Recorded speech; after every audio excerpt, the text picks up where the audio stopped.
Merci beaucoup Benjamin Duhamel, le maire de Saint-Cyr qui justement a interpellé lors de cet échange le chef de l'État. Il l'a un petit peu bousculé, il lui a reproché son parler franc, son parler cash et il dénonce un certain mépris. Écoutez-le et la réponse du président derrière. Arrêtez de stigmatiser, d'opposer, de mépriser, parce que cela ne fait que générer de l'incompréhension et de la violence. Nous avons eu M. Sarkozy, casse-toi pauvre con, nous avons eu M. Hollande, les sans-dents. Et vous maintenant, les salariés de GAD, des illettrés qui n'ont même pas de permis. Une gare, c'est un lieu où on croise des gens qui réussissent et ceux qui ne sont rien. Enfin, Monsieur le Président, mais il faut vraiment arrêter de jeter en pâture les plus faibles, les plus précaires, les plus démunis. Je vous rassure, je n'ai jamais stigmatisé qui que ce soit, pas plus que vous n'avez essayé de me stigmatiser tout à l'heure, Monsieur le Président. Mais la société dans laquelle nous vivons peut parfois conduire à sortir des phrases de son contexte, parfois même. Parce que vous avez évoqué des choses qui n'ont pas été dites ensemble. Je m'en accommode parce que c'est la vie dans laquelle nous sommes plongés, mais j'ai ma vérité, ma sincérité, et donc je ne suis pas comme ça, et je suis profondément attaché à l'ensemble de nos concitoyens. Voilà pour cette réponse du président Jean-Marc Dumontet. C'est vrai qu'on a l'impression qu'il ne peut pas s'en empêcher. Et malheureusement, parfois, ça heurte les gens et ça joue contre lui. Évidemment que ça a joué contre lui parce qu'il avait une image de quelqu'un qui réussit beaucoup de choses. Et si en plus on trouve qu'il est condescendant, ça traduit une forme d'arrogance. Donc incontestablement, il doit être particulièrement vigilant pour éviter tous ces mots malheureux et qui vont venir... Il ne l'est pas. Pourquoi? Vous qui le connaissez. Pardonnez-moi. Pourquoi vous qui le connaissez. Moi, je pense que... Pourquoi n'est-il pas vigilant, justement? Pourquoi n'est-il pas vigilant? Parce qu'il a eu pendant la première année de son mandat, il avait vraiment la volonté de dire les choses et de bousculer les choses. Et il avait vu un François Hollande qui était un peu cadenassé, où il ne se passait pas grand-chose. Lui, il avait vraiment envie de bousculer le pays et dire des choses fortement. Voilà. La seule phrase que j'ai trouvée vraiment choquante, parce qu'on lui en reproche beaucoup, et certaines avec excès, c'est les gens qui ne sont rien. Quand dans l'esprit, on peut concevoir cette idée-là, que des gens ne sont rien, ça je trouve inquiétant. Le reste c'est des polémiques politiques, ça n'a pas d'importance. Celle-là, elle m'a heurté. Et là, sur celle-là, j'aimerais l'entendre. Comment on peut concevoir cette phrase? Parce qu'il s'est mal exprimé, il a dû s'en apercevoir trop tard. Non mais, s'il y a bien quelqu'un qui maîtrise le verbe... Non, parce que quand vous faites... C'était un débat. C'était un débat. Si, c'était à la Alfréciné. C'était une inauguration de la... Oui, c'était à la Alfréciné. C'est pas un débat. Non, mais c'était des questions-réponses qui durent très longtemps. Et tous, par moments, on trébuche. Même vous? Mais trop souvent, hélas. Mais tous, on peut Parce qu'il l'a refait mardi avec cette phrase malheureuse sur les pauvres. C'est vrai que même dans un contexte quand même assez tendu, il récidive. Tout le problème est de se demander s'il le fait exprès ou si c'est un manque de contrôle. Non, il le revendique, il l'a redit à la dernière réunion. Ah si, le dernier. Il a dit qu'il était comme ça. Il a dit je suis comme ça et je ne changerai pas. Donc. Il a fait des excuses avant.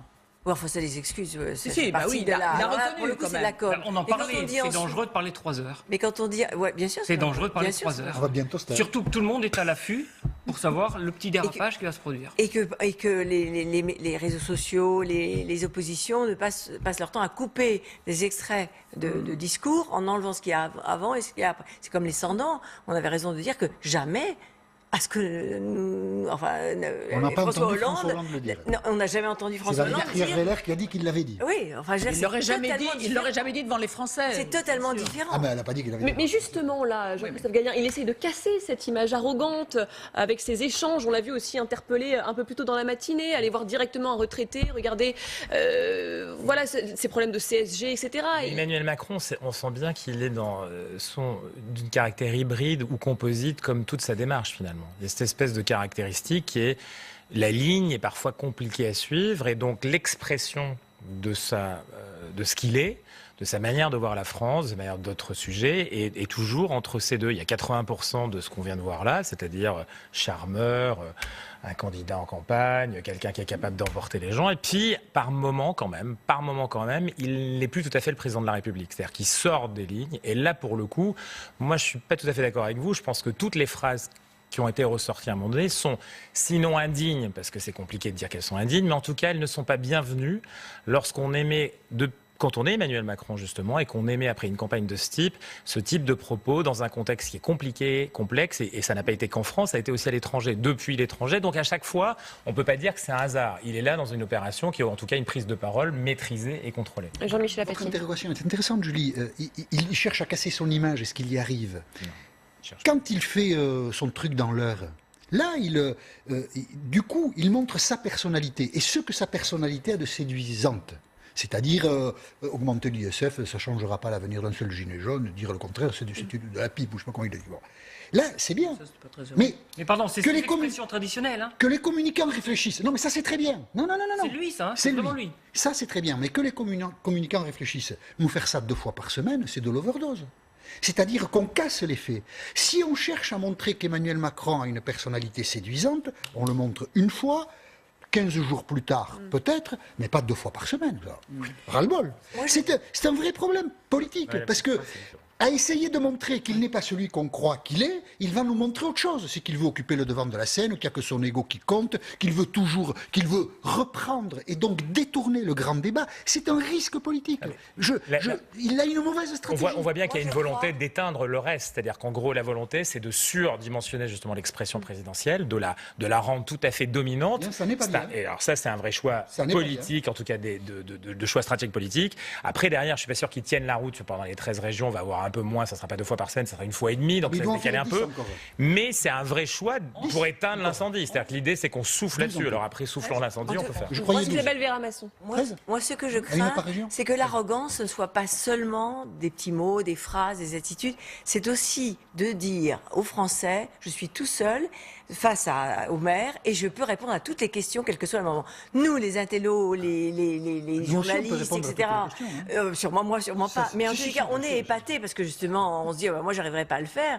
Mais être épaté par quoi ? Par la performance ou par l'arrogance de ce jeune président qui, tout seul, au milieu de la salle, va répondre à toutes les questions. Je ne suis pas sûre que ce soit une manière. Il n'y a pas d'arrogance. Il n'y a pas d'arrogance. Il n'y a aucune arrogance. Je pense que le fait de se présenter tout seul face à tout le monde et d'être le seul à répondre, comme si finalement on se demande pourquoi il y a un débat après, ça bluffe une fois, mais ça sera peut-être interprété. Ça l'a été d'ailleurs par les. Il décapite Macron. Enfin, c'est très clairement. Pourquoi ? Parce qu'ils ne sont pas épatés par le bon élève, ils ne sont pas épatés par la performance intellectuelle. Pour eux, cette performance, elle est arrogante. Ils se sont eux, ils n'ont pas très bien travaillé à l'école. Jean-Marc Dumontet, allez-y. Il y a eu un catalyseur qui était Emmanuel Macron pour les Gilets jaunes. Toutes les inscriptions sur les murs, elles concernent. Mais parce que c'est le président de la République. Parce que c'est un bon élève et qu'il est. Parce que c'est la manière de se présenter. Mais en plus. Les Gilets jaunes qui, sur un rond-point, diraient. Oui. Démission, comment il s'appelle Jean-Michel Apathy. Non, comment il s'appelle le Premier ministre Édouard Philippe. Édouard Philippe, cela, bingo. J'avais oublié. Alors, la démonstration c'est très juste. Et tout est centré sur Emmanuel Macron. Il prend tous les risques, il prend tous les coups. Et tout ça, pourquoi ? Pourquoi ? Moi, je ne suis pas sûre que tout ça soit contre-productif. On sait qu'il est bon dans ce genre de débat. On sait qu'il peut Le but, c'est pas de montrer qu'il est bon. Le but, c'est de reprendre la parole politique. Le but, c'est de reprendre la parole politique et d'apporter un certain nombre de réponses. C'est pas lui qui doit écoutez, c'est le débat, c'est l'issue des débats, c'est que tous les Français. Mais nous ne sommes pas le 15 mars. Nous ne sommes pas le 15 mars. Pour l'instant, on parle aujourd'hui. Et les maires, nous sommes à la première semaine. Ce qu'on a vu, c'est un homme seul qui semblait répondre aux questions qui sont arrivées sans débat. Est-ce que vous croyez pardonnez-moi, est-ce que vous croyez qu'on serait sur ce plateau si c'était Madame Pénicaud qui avait parlé pendant 3 heures à Souillac? Est-ce que vous croyez qu'on serait sur le plateau? Bien sûr que non. Le but, c'est d'être sur faire parler de lui sur les plateaux. Bien sûr que non. Le but. Mais il a tort. Il devrait être content Ce débat intéresse parce que le président a le courage, vous avez vous-même dit que c'était dangereux, il a le courage de descendre dans l'arène, de répondre. Vous avez tout à fait raison sur le caractère répétitif et lassant. Si semaine après semaine, on aborde évidemment tout le temps les mêmes thèmes, seront tout le temps les mêmes thèmes. Donc ce procédé a des limites, mais c'est normal que le président descende dans l'arène. Non, Hélène Kilichowski, d'un mot et après on part à Souillac. On peut interpréter un tout petit peu différemment, excusez-moi, je suis toute seule dans ce sens-là, mais il a voulu montrer aussi qu'il était beaucoup plus proche des gens, des petites gens, voire ceux qui ne sont rien, à la limite, ce qui n'est pas le cas des maires quand même, mais en étant très naturel avec eux, en parlant d'égal à égal, en tombant la veste, en disant j'ai chaud, je vous réponds, c'est bien ce que vous voulez dire.